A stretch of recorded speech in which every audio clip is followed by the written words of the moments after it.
Ladies and gentlemen, welcome to Ringside Wrestling Entertainment. This is Joel Perez here of Ringside Wrestling Entertainment, and we are back here for another edition of your weekly SmackDown Live reviews, and we are here for your SmackDown Live review for the edition, or for the date, I should say, of September 5th, 2017. It was a very decent edition of SmackDown Live here tonight. A lot of good and exciting stuff. It actually looks that if SmackDown Live continues doing some of what they did here tonight, not all of it, there was still things that just absolutely boggled my mind why SmackDown Live would even think of going down that territory.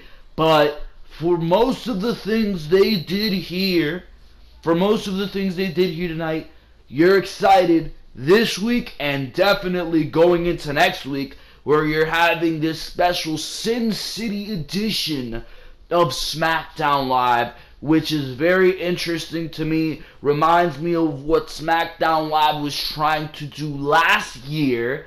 December, I believe it was the last edition of SmackDown Live. For the entire year, they had a roulette edition of SmackDown Live, and that was also kind of in between pay-per-views. SmackDown Live had a ways to go until the Royal Rumble, so they wanted to put on a big edition of SmackDown Live to make it feel like a pay-per-view. That feels like exactly what they're setting up for next week. Big stuff happens on this edition of SmackDown Live. Clearly, with the Shane McMahon and the Kevin Owens, and Shane McMahon being officially suspended, indefinitely suspended from his role as commissioner of SmackDown Live due to actions that he took upon himself to beat the shit out of Kevin Owens, makes me wonder. This is something that I saw on Twitter, and people were wondering. Roman Reigns on Raw tries to kill Braun Strowman, fucking backing a ambulance into the side of a goddamn truck in order to attempt to murder Braun Strowman, and Roman Reigns gets a title opportunity, and that's something I was complaining about going into SummerSlam. He gets a main event title opportunity at SummerSlam, yet Shane McMahon gets a couple blows on Kevin Owens, and he is suspended from his role as SmackDown Live Commissioner. Now, clearly the circumstances are different there, but I just found that as a little logical, where I'm like, yeah, really? Are you fucking kidding me? And people were tweeting that out, and I'm just like, yeah, that's kind of true. Clearly the circumstances are different. He's a commissioner, he's not an active superstar, but that is besides the point. We will talk about that more in depth later in the review, but I mean, we saw a lot of interesting stuff on SmackDown Live. One thing you had to know, especially after the first hour, not a lot of wrestling on this show. There was a lot of focus on this show on the Shane McMahon and Kevin Owens side of things, and that had nothing, absolutely nothing to do with anything involving a wrestling match, at least not until now. You had Kevin Owens threatening legal accusations, all this garbage. Shane McMahon fucking, it was just very political and promo-ish, and not a lot of wrestling involved in there. So we did not get a lot of wrestling on this show, and clearly that's something that's not going to happen next week. Next week is a very exciting edition of SmackDown Live. I feel at least that there's no way that edition of SmackDown Live could and should disappoint. There's no way it should disappoint, bro. No way, bro. I mean, you have a United States Championship matchup between AJ Styles and Ty Dillinger. You have a Tag Team Championship matchup between The New Day and the Usos. You have Naomi and Natalya for the Women's Championship. And at the very end of the show, it was confirmed that Mr. McMahon, Vince McMahon himself, would be appearing on SmackDown Live next week to further settle that situation between Kevin Owens and Shane McMahon, and Daniel Bryan, who's getting involved, or has to get involved since he is the general manager, the last standing responsible official on SmackDown Live as far as booking and managing talent goes on storyline. So, I mean, there's a lot of stuff going on next week on SmackDown Live, and a lot of that was built to on this week of SmackDown Live. Clearly not as exciting as that roulette episode of SmackDown Live we went towards the end of last year. I mean, that time we had a triple threat WWE Championship matchup. Dolph Ziggler, Baron Corbin, and AJ Styles. An Intercontinental Championship matchup. I forget what it was, but there was good stuff there. Or was there an Intercontinental Championship matchup? I can't remember. It was so long ago. You had a Women's Championship match, Tag Team Championship match. I believe it was the Wyatt family versus American Alpha, and American Alpha actually won the titles on that edition of SmackDown Live, and of course Edge and The Undertaker returning on that edition of SmackDown Live. So there was a lot of stuff going on there. Or was it John Cena returning? I don't even fucking know at this point. But there was just a lot of stuff going on there, bro. A lot of stuff going on that edition of SmackDown Live. And that's kind of similar to what we're getting next week. And hopefully this can turn a cheek for SmackDown Live. Because SmackDown Live, I think it is very clear, has not been good. Has not been good whatsoever. It's been awful. It's been awful. Some of the worst television we've seen all year in WWE has come from SmackDown Live.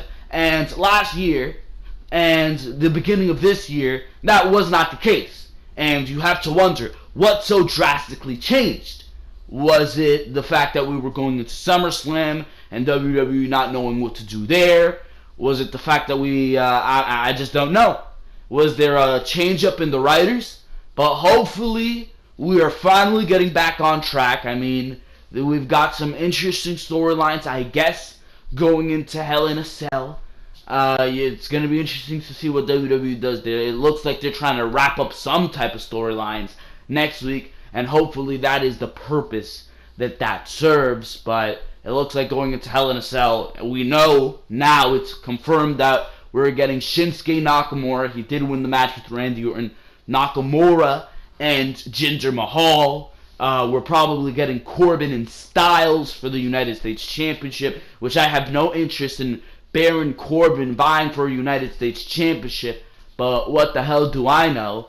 Depending on how next week goes, it's either going to be the New Day and the Usos at Hell in a Cell, or the Usos defending against a entirely new team. Because if the New Day wins, clearly the Usos are going to have another rematch at Hell in a Cell. And if the Usos retain, I think that's it for the New Day. At least I think so. And the Usos maybe can go against a Gable and a Shelton Benjamin. That'd be interesting.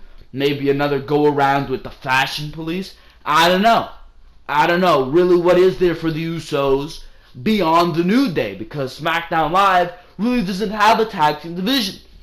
You gotta assume that Natalya will maybe be defending against Charlotte. I think Natalya will defeat Naomi, or maybe there will be a cash-in next week. That's what I'm thinking. That's my mentality. I think Carmella's cashing in next week, and that's just going to shake up the entire women's division. But interesting stuff going on SmackDown Live, going into Hell in a Cell. Hell in a Cell is a ways away, so it makes sense that SmackDown Live is trying to put on this pay-per-view-esque show next week in order to fill in the gaps of a pay-per-view and possibly end some storylines and get some new ones abroad going in to Hell in a Cell. So that makes sense as far as that goes. As far as what they're making Hell in a Cell matches, you got to know that Nakamura and Jinder, that's going to be a Hell in a Cell match. But that's just me discussing the future of SmackDown Live and maybe what they're planning. Next week's going to be an exciting episode. This show was very, very decent. Very progressive stuff going on here. Nothing too bad like last week. And Baron Corbin cashing in the Money in the Bank and failing. So, I mean, there's stuff like that we've seen on SmackDown Live. But a decent addition this week on SmackDown Live. Of course, This is the Ringside Wrestling YouTube channel, and there is so much other content to go check out, so you can make sure to go check it out. Links are in the description to all that good stuff. Raw review was uploaded last night on the channel. You can go check out the Raw review. We were talking about everything that happened on that show. Braun Strowman, the Big Show, in a steel cage match. Everything that went down with Roman Reigns and John Cena. John Cena versus Jason Jordan, the Intercontinental Championship match with Jeff Hardy and The Miz. We had Behind the Mic on Saturday and Behind the Mic each and every single week where we cover all the news in the WWE. We were talking about John Cena and Roman Reigns being said by Triple H to already have turned heel. I'm not sure about that. We talk about that on Behind the Mic in more detail. And of course, we're talking about JBL being kicked off, or not kicked off, but giving up his role as SmackDown Live commentator. And we will talk about Corey Graves being his replacement. Gave SmackDown a fresh feel. We'll talk about that in just a little bit.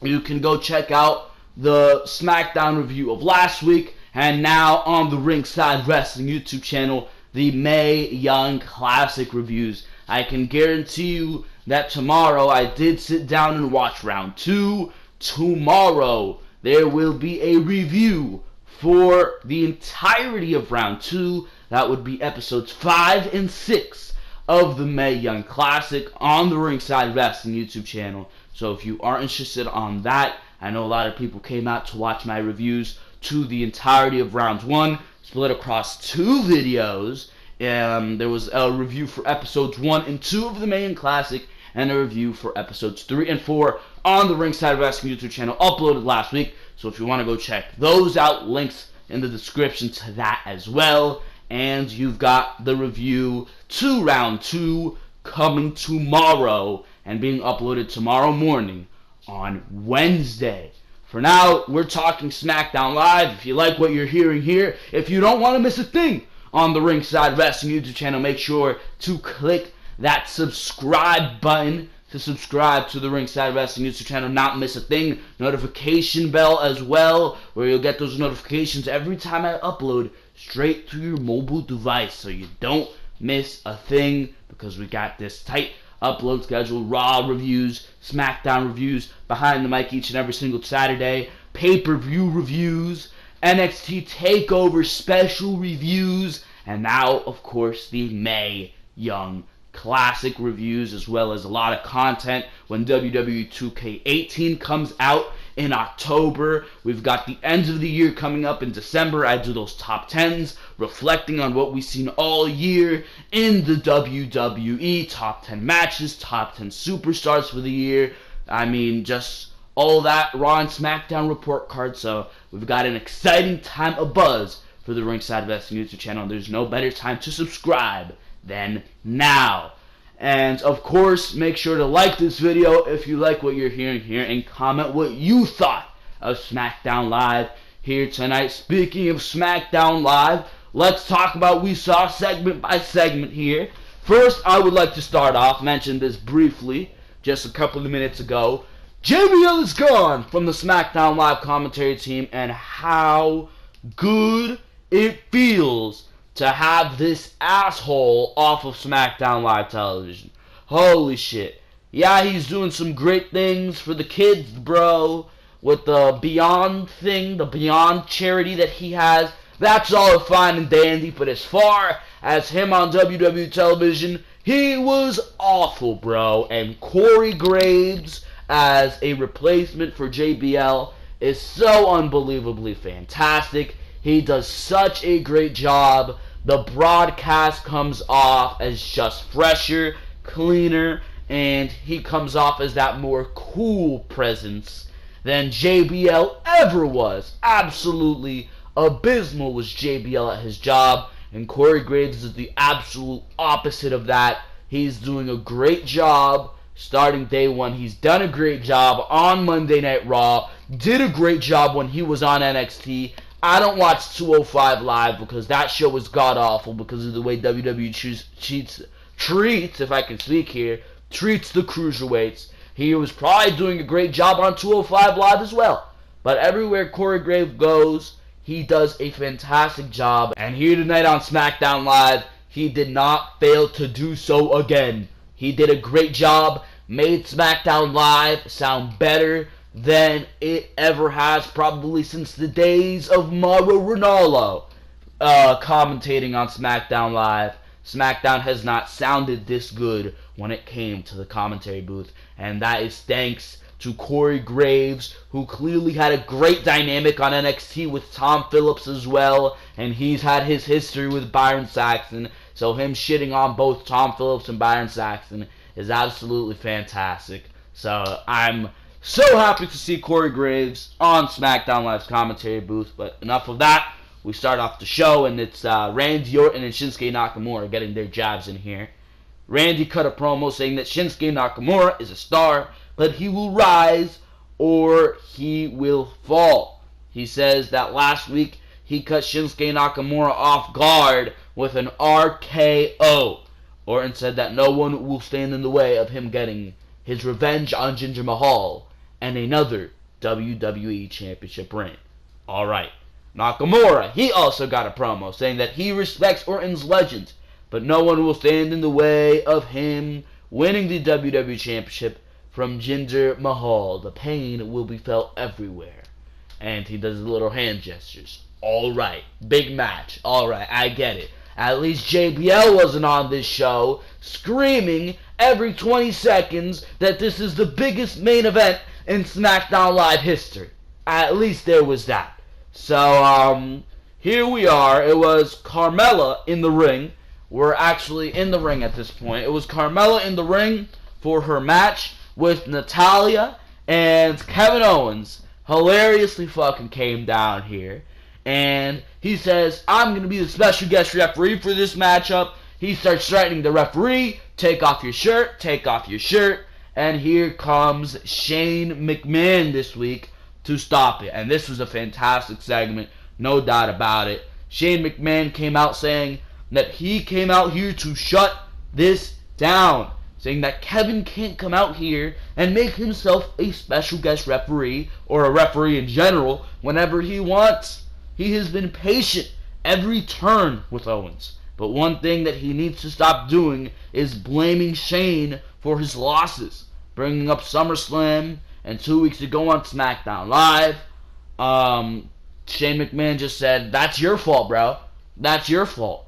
And Owens, he responds saying that Shane never wanted him on SmackDown Live, and if it were up to him, he'd still be on Raw. Shane said that maybe that's because Owens was handed the Universal title on Raw by Triple H directly, where things are earned here on SmackDown Live.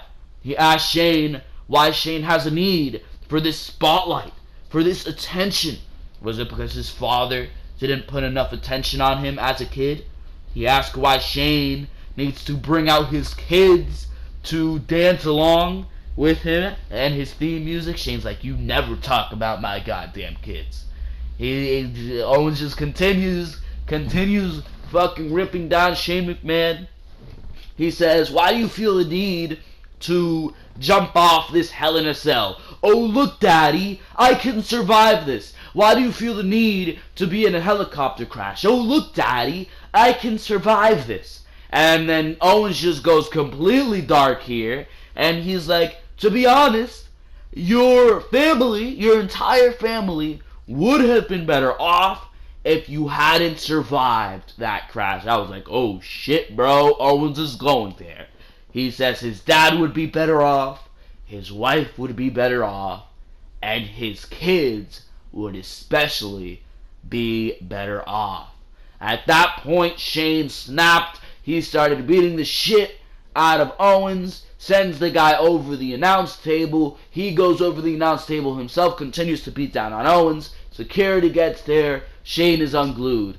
A bunch of fucking staff members get there. Shane is unglued. Daniel Bryan comes out. That's such a little heated a stare-off between those two, and Shane McMahon finally cools down after Daniel Bryan makes it to the stage. So that was very interesting, and it did not stop there.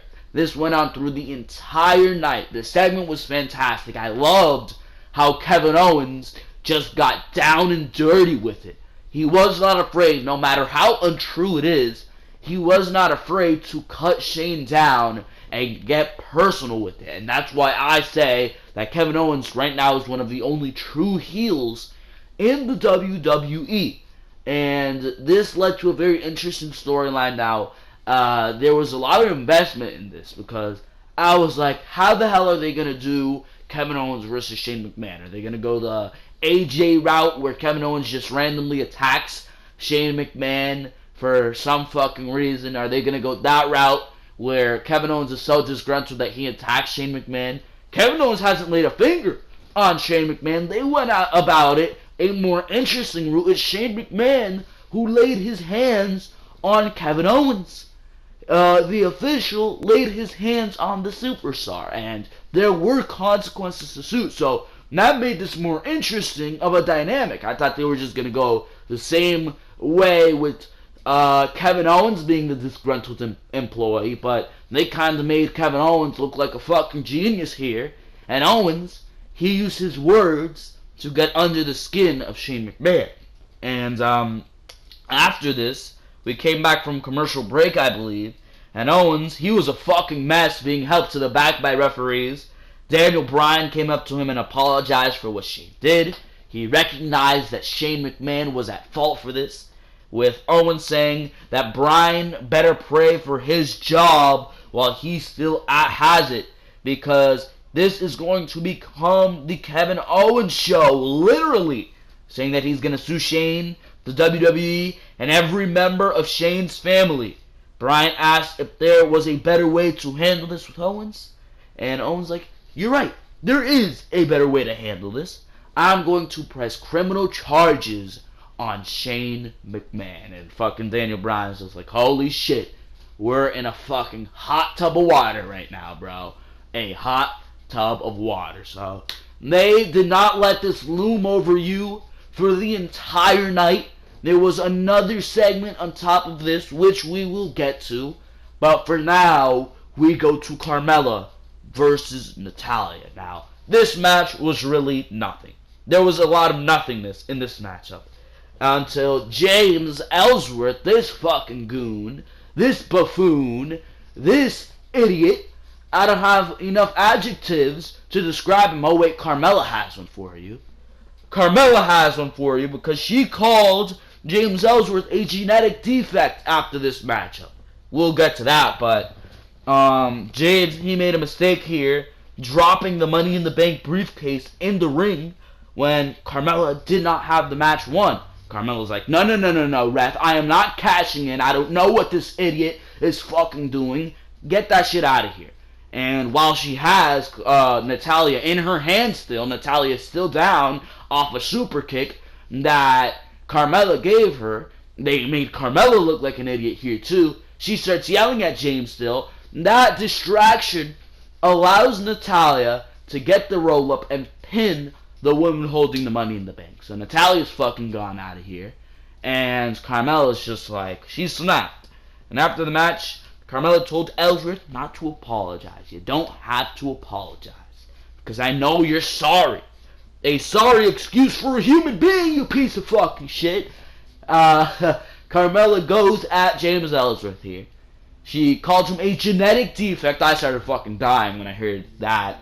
A genetic defect who should have been abandoned by his mother at birth. Now that's a little sick, but she continues and she says that this is the last time that he sticks that non-existent chin in her business because her and Ellsworth are through.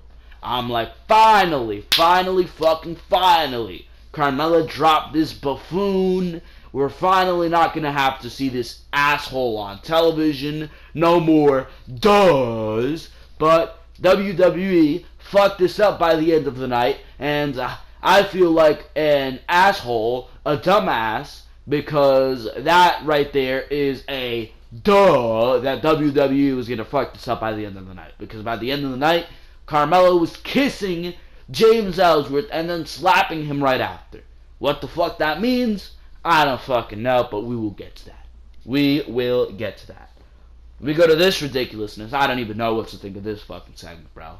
This is either WWE trying to embarrass Dolph Ziggler on his way out, or WWE or Dolph Ziggler, I should say, being a disgruntled WWE employee for not being given a spotlight after how many goddamn years. And in this segment here tonight, just saying, you know what, fuck you.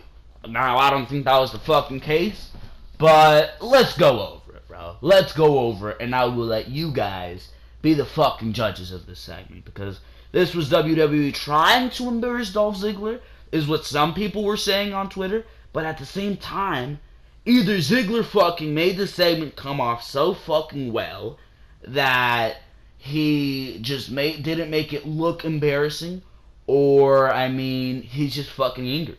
He's just really fucking angry. Dolph Ziggler came out for what was apparently a re-debut with the same theme music and the same attire. He grabbed the mic and said that all these people don't appreciate that they have the best in-ring performer in WWE history right here. Now, in WWE history, I don't know about that, but Ziggler, in his own right, is pretty damn good in the fucking ring. He says they don't want him. They just want some dumb gimmick. So that is exactly what they'll fucking get. Goes to the back. John Cena's theme music fucking starts playing. And Dolph Ziggler comes out with the John Cena hat and he starts throwing fucking t-shirts, bro. Starts throwing t-shirts. He says, alright, that didn't work. Alright. He then came out, he went to the back, came out with the beautiful woman, I guess trying to represent Miss Elizabeth, and an over-the-top fucking jacket. And he was mimicking the cream of the crop, the Macho Man, Randy Savage. Now, that didn't fucking work. He's like, alright, that didn't fucking work. You know what? Honey, go to the back. Tells the fucking beautiful woman, go to the fucking back. Get out of here. And he goes to the back again, who then came out here, but with Naomi's glow-in-the-dark fucking entrance, bro. Are you fucking kidding me with that one? So he starts dancing around like Naomi, bro, and nobody's fucking buying this shit. I'm just like, this is fucking pathetic. What the fuck is this garbage, bro? Really, it's pathetic. I mean, this is what you're giving this guy? Let this guy go out there and let him go into a fucking delightful matchup with Bobby Roode or some bullshit like that. Holy shit. I don't fucking know what this guy is doing. I don't know what he's doing. Takes up that Naomi shit and he's like, all you guys give a fuck about is some fucking gimmick. That's all this takes. Anybody can go out there and do what I just did. But what I do in that ring, nobody can do what I do in that ring. And then he fucking leaves. Alright, what's the message here, bro? What the fuck is the message here? Where's this new gimmick, bro? I mean, you're just a disgruntled employee at this point. Nobody gives a fuck about Dolph Ziggler at this fucking point. In WWE at least, they fucked you up. There is no going back with Dolph Ziggler. And this gimmick has done nothing to save Dolph Ziggler from that fate. Dolph Ziggler is going to continue to be nothing. And his contract with WWE apparently expires in October. I very well see Dolph Ziggler taking that fucking contract, and not re-signing with WWE, taking a contract from whether it be New Japan, whether it be Ring of Honor, whether it be Lucha Underground, whether it be TNA, GFW, whatever the fuck you want to call it. Dolph Ziggler is going to leave the WWE, and he is going to go be a success somewhere else in the fucking world, and he's going to prove WWE wrong. He's going to show the WWE, you took me, and you misutilized me, and now I'm out here fucking putting on 5-star matches with Kenny Omega, Cody Rhodes, Jay Lethal, Johnny Mundo, and you.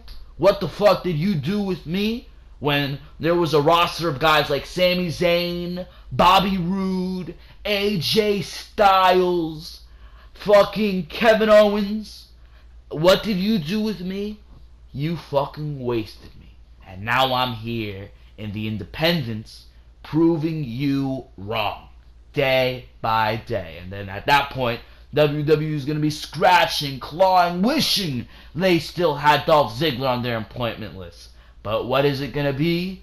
Too little, too late. Bullshit is what this segment was.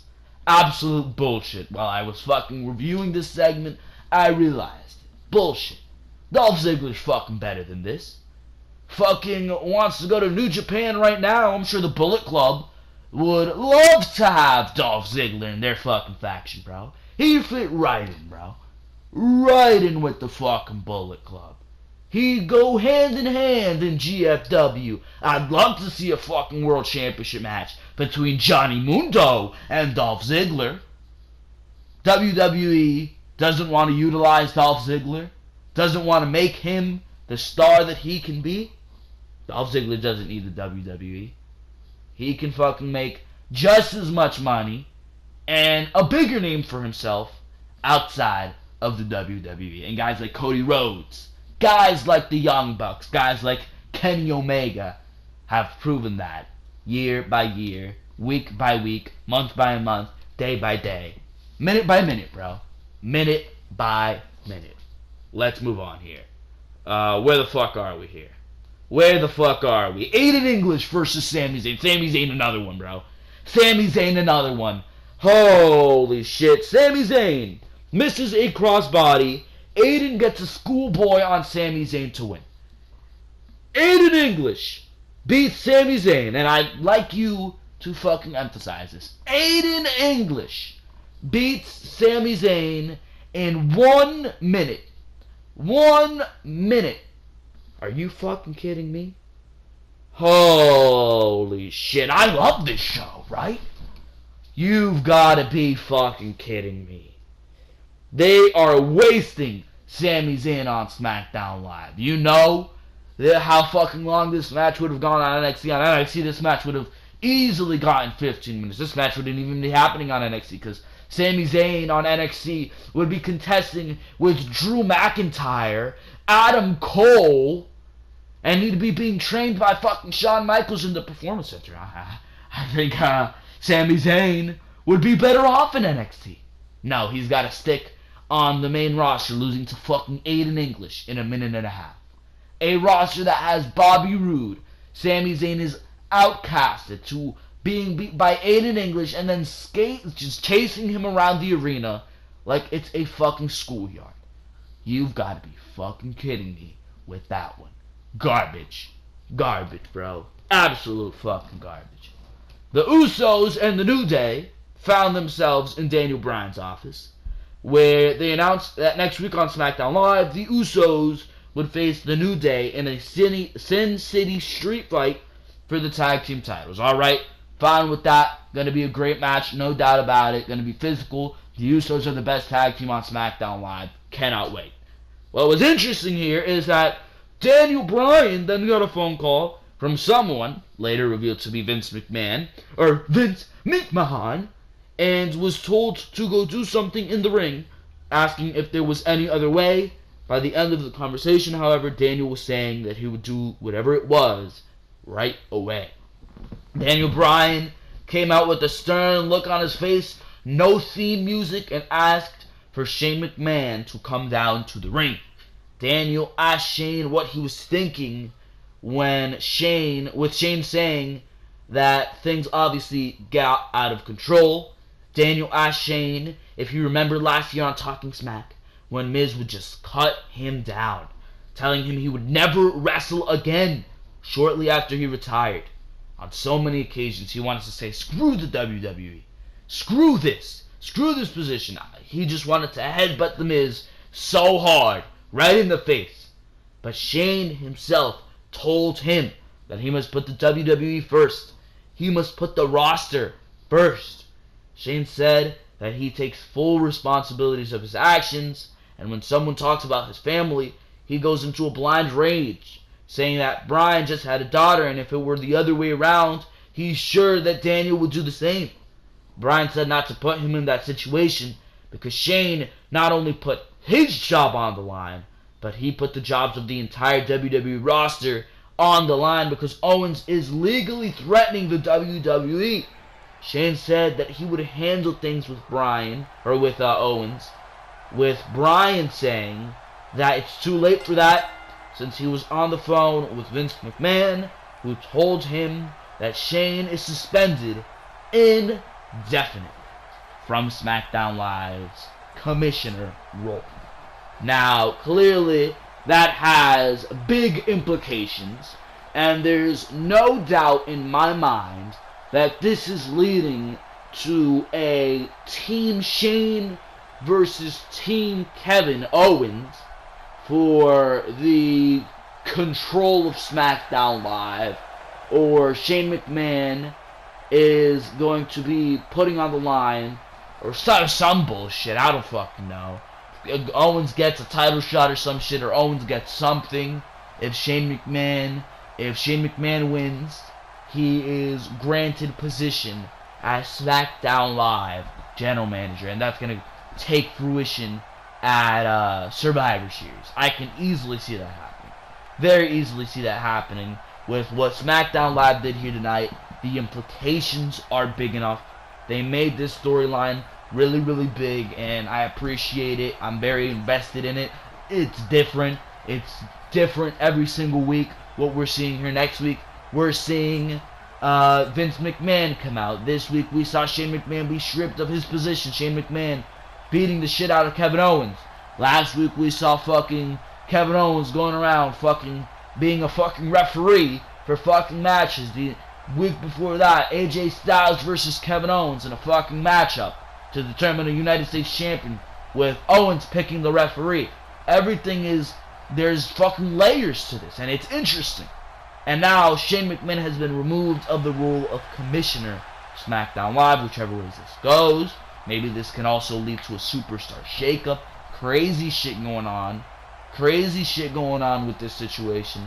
And I feel like something's going to be put on the line at Survivor Series, and it's going to be Team Shane and Team Owens. If Shane wins, he becomes SmackDown Live commissioner once more. If Owens wins, on the other hand, he gets some shit. I don't fucking know what it would be.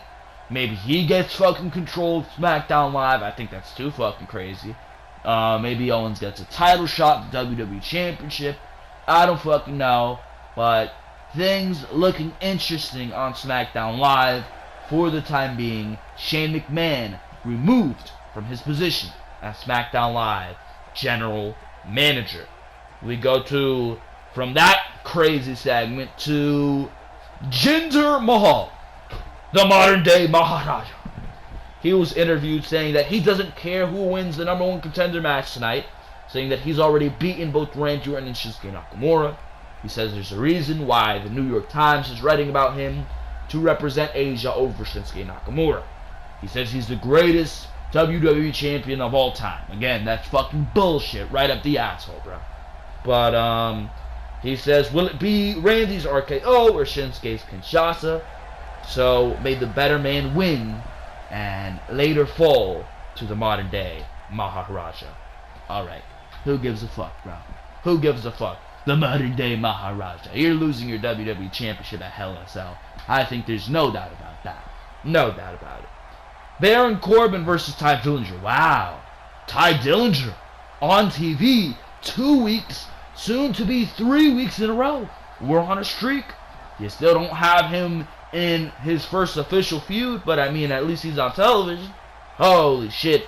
AJ was on commentary for this match, and Corbin beat Dillinger here after getting a jab on the throat and sending him into the turn post, and following that with the end of days for the 1-2-3.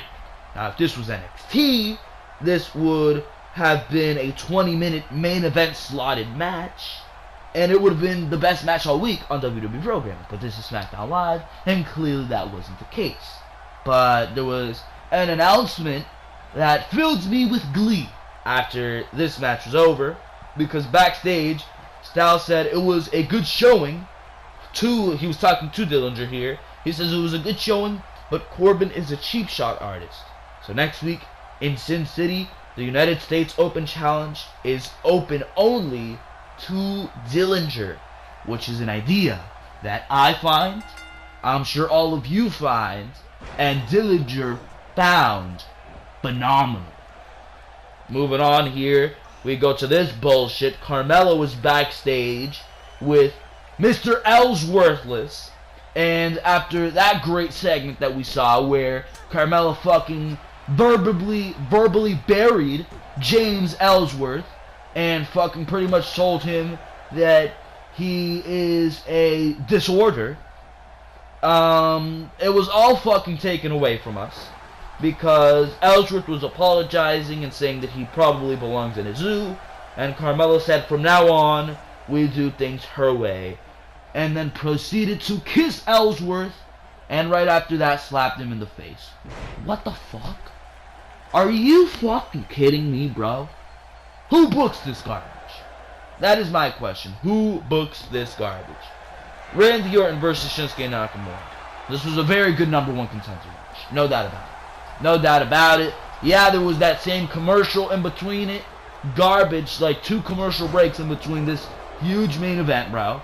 2 big commercial breaks. I still have that fucking question of what Randy Orton did to deserve himself an opportunity, a number one contender opportunity towards the WWE Championship. I'm still fucking wondering, bro. But Shinsuke Nakamura did go on and win this matchup. Randy Orton attempted RKO after hitting a power slam off a Kinshasa attempt from Shinsuke Nakamura. Hit the scoop slam, hit the DDT. Nakamura, RKO attempt, reverses it, gets a bunch of knees on Randy Orton, does the come on, and then gets the knees, and a Kinshasa, says goodnight to Randy Orton in a very, very good main event. Shinsuke Nakamura is your number one contender for the WWE Championship. I think nobody denied that. I'm just waiting, I'm just fucking foaming at the mouth to see Jinder Mahal lose the WWE Championship. Should have never beat Nakamura at SummerSlam. Should have never became WWE Champion to begin with. He's an absolute failure Raja at his WWE Championship reign, and I think nobody is fucking denying that for a second, bro. Not for a second is anybody denying that Jinder Mahal has been a failure at the WWE Championship reign. But that is besides the point, because Nakamura, no doubt about it, probably in a Hell in a Cell match, is going to defeat Shinsuke, or he's going to defeat Jinder Mahal. Then we go to a little segment with Kevin Owens and Daniel Bryan to end off the show, and Kevin bragged to Bryan about getting Shane suspended, with Bryan saying that someone is coming next week to handle the situation. Owens is like, who's fucking coming? Is Shane McMahon's wife coming? Is she gonna fucking complain for the husband? And Daniel Bryan's like, no, Mr. McMahon is coming to SmackDown next week. However the fuck long it's been since Vince McMahon has been on SmackDown Live, I have no idea.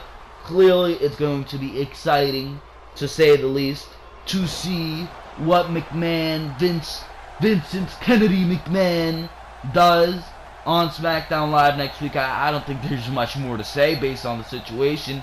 He already suspended Shane McMahon. If anything, I would have saved that segment for next week, and Vince McMahon could be a part of it as well. But apparently he has something to say next week. Is he going to announce another superstar shakeup on top of addressing what's already happened between Shane McMahon and Kevin Owens? I don't know. Maybe he will. Will he announce a new commissioner for SmackDown Live? I don't know. But Vince McMahon, he has some things to say. He will be on SmackDown Live next week, and it's going to be very interesting to see what happens, to say the least. Maybe he'll move Kevin Owens over to Monday Night Raw, and Team Shane will be a SmackDown team compiled by Shane McMahon, and Team Owens will be a Raw team compiled by Kevin Owens. I don't fucking know. I do not fucking know. It really wouldn't make as much sense, but I'm just fucking spitballing ideas here. But that is your SmackDown Live review for the date of September 5th, 2017. I hope you enjoyed each and every single thing that you heard here. A lot of interesting stuff thrown on the table here tonight on SmackDown Live, especially and particularly with Shane McMahon and Kevin Owens and all the controversy regarding that. Clearly the biggest thing that happened here tonight on SmackDown Live. But for now, if I had to give this show a rating, probably a 5.5 or a 6. Downfalls on this show, not enough matches whatsoever. Sami Zayn getting squashed. Dolph Ziggler in a fucking segment with that new fucking gimmick that makes absolutely no goddamn sense. And the inconsistency with Carmella and James Ellsworth that, to be honest, I cannot give a less of a fuck about unless James Ellsworth was not so awful, which in that case I want to see him gone. But clearly WWE has no fucking plans of that, which is pissing me the fuck off. But for now, ladies and gentlemen, this has been your SmackDown Live review. Like I said at the beginning of the video, make sure to go check out all the other content on the Ringside Wrestling YouTube channel, because there are so many other things to go check out. Raw and SmackDown reviews each and every single week. Reviewing the Mae Young Classic, are we? Each and every single week now, as those episodes are being released. They did something dumb and released all the fucking episodes for the quarterfinals and the semifinals and round 2 at once, instead of spreading it out like butter across the weeks. Don't really like it, but I mean, what you gonna do about it, right? You've got pay-per-view reviews. SummerSlam happened a couple weeks ago. I reviewed that. NXT TakeOver Brooklyn 3 happened a couple weeks ago. I reviewed that. So we got a bunch of great stuff behind the mic each and every single Saturday. We cover all the news in the WWE, all the biggest news for the week. So you make sure to go check out all that other content. If you do not want to miss all that other content, you can go ahead and subscribe to the Ringside Wrestling YouTube channel, because this is the best place to get everything concerning the WWE. If you liked what you heard and seen in this video, make sure to hit that like button, and of course make sure to comment what you yourself thought about SmackDown Live, because that is so important to me right here on the Ringside Wrestling YouTube channel. But for now, ladies and gentlemen, this has been Joel Perez of Ringside Wrestling Entertainment, and for now, I am out of here. I will see you tomorrow for your Mae Young Classic Round 2 review.